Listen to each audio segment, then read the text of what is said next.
Bonjour les parents. Alors, on a déjà fait une vidéo sur la grossesse, sexualité, grossesse. Et là, en fait, je voulais faire, bien sûr, il s'agit du même thème, mais plus au même moment, une vidéo sur la reprise de la vie sexuelle après l'accouchement. Voilà. C'est encore un sujet qui n'est pas finalement si évoqué que ça. Et pourtant, Dieu sait qu'il est important, il fait partie de notre quotidien, de notre intimité, certes, mais de ce que tous les couples connaissent en tous les cas. Donc, il faut en parler pour éviter les problèmes. Première question qu'on se pose quand on est accouché. Quand est-ce que je peux reprendre ma vie sexuelle? Bon, évidemment, hein, c'est extrêmement personnel, intime. Donc, ça va dépendre de chacune d'entre nous. Bon, il y a plusieurs cas de figure. Si j'ai des points, une déchirure, une épisiotomie, ben, évidemment qu'il va falloir attendre que la cicatrisation soit correcte. Donc c'est variable, 3 semaines, un mois, 2 mois.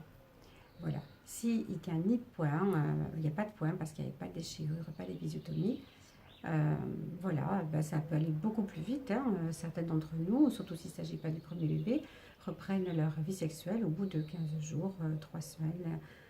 Parfois, certaines mamans vont attendre de ne plus avoir de perte de sang. D'autres, ça ne les dérange pas, ni leur partenaire non plus, qui ait quelques petites pertes encore. Bon, voilà. Donc, c'est une question intime. Chacun doit la traiter comme il l'entend. Mais il est important pour le bien-être du couple et donc en élargissant de la famille, dans notre tête, hein, nous les femmes, de poser une date butoir, c'est-à-dire se dire par exemple que à partir de 2 mois par rapport à la date d'accouchement ou 3 mois, ça dépend de la situation, la manière dont s'est passé l'accouchement, je dois avoir repris ma vie sexuelle. Je dois, c'est pas un devoir, mais c'est quand même quelque chose de très important. Ou alors c'est un devoir que l'on se doit à soi et à son ou sa partenaire. Bon, voilà pour le quand. Euh, cette fameuse date butoir là dont on vient de parler, c'est très important. Mais ce que je n'ai pas dit, c'est que la plupart du temps, nos partenaires sont extrêmement patients. Ils attendent gentiment et tranquillement. C'est nous qui nous posons des problèmes. Bon, on y reviendra après. Pourquoi est-ce que c'est si important de reprendre sa vie sexuelle? Ben, évidemment, c'est important pour l'équilibre du couple. Quand on va reprendre notre vie sexuelle, ça va apporter de la douceur, de l'harmonie, de l'équilibre dans mon couple et dans mon foyer. Alors tout de suite, on va parler de bébé. C'est important pour bébé. Bébé a besoin de sentir cet équilibre, cette douceur, cet amour entre papa et maman, ou entre maman et sa compagne. Très important puisque ça le met en sécurité. Alors c'est pas moi, la phrase que je vais citer n'est pas de moi, elle est de nos pédopsies hein, en particulier. Un bébé n'est jamais aussi heureux que lorsque papa et maman sont amoureux ou lorsque maman et ma deuxième maman sont amoureuses. Et oui, il y en a qui vont être très contents. C'est une réalité. Pour bébé, c'est sécurisant de savoir cette maman équilibrée et heureuse et pas, entre guillemets, il n'en a pas une véritable conscience, hein, mais il sent les choses. Une maman qui est tournée exclusivement vers lui et du coup, qui n'est pas tout à fait dans l'équilibre. Donc, c'est très important pour bébé, pour son bien-être, pour qu'il grandisse dans de bonnes conditions. C'est important pour l'équilibre de couple, bien entendu. C'est important pour cette maman qui vient d'accoucher, pour qu'elle reprenne sa place de femme, qui va être à côté ou superposée à celle de mère. On change de casquette selon les moments de la journée. C'est important pour qu'elle se sente de nouveau attirante, désirable, désirée, malgré ces kilos en trop. Il y en a quelques-uns encore hein, après l'accouchement, dans les 2 mois qui suivent, voire 3 mois, voire plus. Malgré le ventre qui est mou, malgré les seins qui sont lourds. Beaucoup de femmes se trouvent moches, elles ne se supportent pas. Les partenaires sont beaucoup plus indulgents avec leurs compagnes que ne le sont les femmes elles-mêmes. Pour elles, le jugement qu'elles portent sur elles est dur la plupart du temps. On manque beaucoup de patience. Il ne faut pas oublier que l'image que l'on a de soi n'est pas la même que l'image à l'autre de soi. Et donc vous, peut-être que vous ne vous supportez pas, mais votre partenaire, hein, homme ou femme, vous aime tel que vous êtes. Et puis le cadeau que vous voulez de lui faire, se donner la vie à ce bébé, va permettre de passer sur beaucoup de petits moments un petit peu compliqué par rapport à ce corps qui ne vous convient plus tout à fait. Donc, croyez-moi qu'ils sont dans l'empathie totale.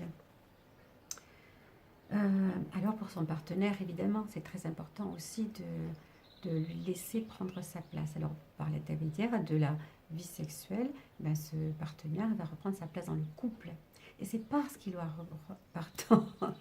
c'est parce qu'il aura repris sa place dans le couple qu'il va pouvoir prendre sa place en tant que parent.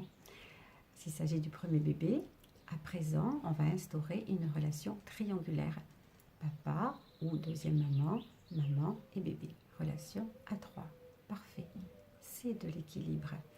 Ça va apporter de l'harmonie et de la sécurité dans le foyer par rapport à bébé en particulier. Voilà. Comment on va faire pour reprendre cette vie sexuelle? On a dit dans une autre vidéo, dans des articles, du coup, je ne sais plus maintenant, que la libido n'est pas toujours... ah oui, c'était dans grossesse sexualité. La libido n'est pas toujours extraordinaire, hein, juste après l'accouchement, comme il y a eu des périodes pendant la grossesse où c'était le cas aussi. Il y a la fatigue, il y a le corps qui ne nous convient plus, il y a le bébé dont il faut s'occuper, tout ça fait qu'on ne pense pas trop faire l'amour. Or, il faut y penser, c'est très très important pour notre propre bien-être.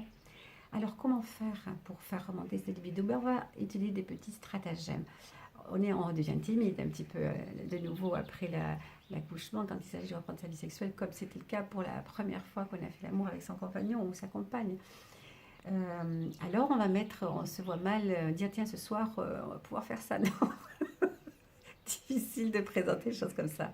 Par contre, très possible d'utiliser des petits stratagèmes du type ah ben, je vais me mettre en beauté aujourd'hui et quand mon compagnon ou ma compagne va rentrer ce soir, voilà, et ben parce qu'il y a des chances pour qu'il ait repris le travail, il n'aura pas passé la porte, qu'il a compris qu'il se trame quelque chose pour son plus grand bonheur, pour le plus grand bonheur du couple.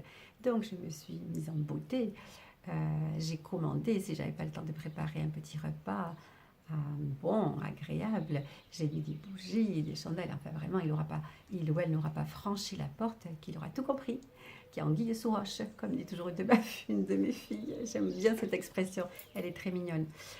Voilà. Donc, des petits stratagèmes qu'on va pouvoir utiliser. Et puis, quand on va refaire l'amour, là, pour la première fois après l'accouchement, je vous l'ai dit, je crois, il y a quelques secondes, c'est exactement comme la première fois où on a fait l'amour. C'est une première fois. Parce qu'on a peur d'avoir mal. On est donc tendu, donc les muscles seront tendus aussi, donc la pénétration sera peut-être pas facile. Donc, n'hésitez pas, prévention tout le temps, n'hésitez pas à utiliser des lubrifiants, acheter en pharmacie, hein. Il y a des marques, il y en a à l'appel, hein, des marques, on n'a pas besoin d'ordonnance évidemment, des petits lubrifiants que vous allez utiliser vous, hein, que d'ailleurs vous pouvez mettre par votre compagnon, votre compagne au niveau de la vulve, au niveau de la vulve, pardon, au cours des préliminaires, c'est une bonne mise en route, que votre partenaire, si c'est un homme, va pouvoir mettre aussi sur son pénis, hein. Il n'y a pas de danger avec ce type de produit, bien entendu, de façon à ce que la pénétration immédiatement soit douce et n'apporte pas des désagréments. Et du coup, vous allez vous sentir de plus en plus à l'aise et les choses vont redevenir naturelles, faciles.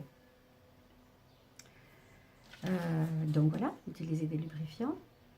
Après, il ne faut pas oublier que même s'il y a une petite gêne au départ, voilà, des petites inquiétudes, c'est pas comme la première fois. Là, malgré tout, on se connaît très rapidement. On va retrouver nos habitudes. On sait quels sont les mots doux, les gestes tendres qui nous mettent dans une bonne ambiance, dans une bonne réceptivité pour ce qui va suivre. Voilà, on retrouve nos habitudes de couple. Et puis, s'il n'y a pas de pénétration, pour X raison, et ça fait rien. Le seul fait d'avoir fait un câlin, de s'être caressé, de s'être tenu dans les bras et tout ça, permettra tout doucement de remettre la machine en route. Et s'il n'y a pas eu d'orgasme, eh bien c'est pas grave non plus. Il faut du temps, il faut se réapprivoiser. Tout ça va rentrer dans l'ordre petit à petit. On va terminer cette petite vidéo sur une petite chose qui est importante quand même, parce qu'elle est très déstabilisante. Quand on refait l'amour la première fois et qu'il y a pénétration, on se dit, waouh, je sens rien, pas grand-chose. Et votre compagnon va pouvoir vous dire, ou plutôt non, il va bien se garder de vous dire, waouh, c'est pas du tout comme avant, elle n'est pas du tout serrée comme avant, elle est plutôt large. Il n'oserait même pas vous le dire tellement il aurait peur de vous faire de la peine. En fait, vous rendez bien compte que c'est le cas, puisque vous, c'est à peine si vous sentez ce pénis à l'intérieur. C'est très déstabilisant, vous dites, mon Dieu, si c'est comme ça maintenant, ben, c'est foutu, ma vie sexuelle, c'est un raté complet. Non, c'est normal, après l'accouchement, le bébé est passé, il a élargi le passage, il a étiré le vagin, il ne faut pas oublier que le périnée s'est relâché, mais vous allez commencer votre rééducation périnéale. De toute façon, là j'en parle très vite parce que je ne peux pas trop m'étendre, mais je vais faire une vidéo vraiment là-dessus, sur la rééducation périnéale. Et lorsque vous ferez votre rééducation périnéale, vous allez bien raffermir tout le périnée autour du vagin. Le vagin va retrouver son étroitesse et vous allez de nouveau recouvrer des sensations qui vous conviennent au cours du rapport sexuel, et votre compagnon pourra le sentir aussi, évidemment. Et un bon moyen de commencer sa rééducation avant de faire la rééducation avec la sage-femme ou le kiné, eh bien, c'est tout simplement au cours des rapports sexuels, au cours de la pénétration notamment, faire des contractions vaginales et demander à votre compagnon, est-ce que tu sens, quand je contracte, est-ce que tu sens bien? Voilà, il y a beaucoup d'autres choses à dire. Vraiment, allez voir sur mon blog. J'en parle, mais d'une manière tellement plus détaillée. Quand on écrit, on peut écrire 2000 mots. Alors que là, on est obligé d'aller vite hein, sur une vidéo. Sinon, vous allez être barbé, vous allez arrêter. Vous n'allez pas aller jusqu'au bout. Et moi, j'ai envie que, pardon, que vous alliez jusqu'au bout. Donc, allez sur mon blog. Hein, je mets à chaque fois les liens. Et puis voilà. Voilà, et ben, je vous souhaite une très bonne journée. N'oubliez pas de vous abonner, de liker si vous aimez bien. Merci pour votre écoute et je vous souhaite une très bonne journée. Je vous dis à bientôt. Au revoir les parents.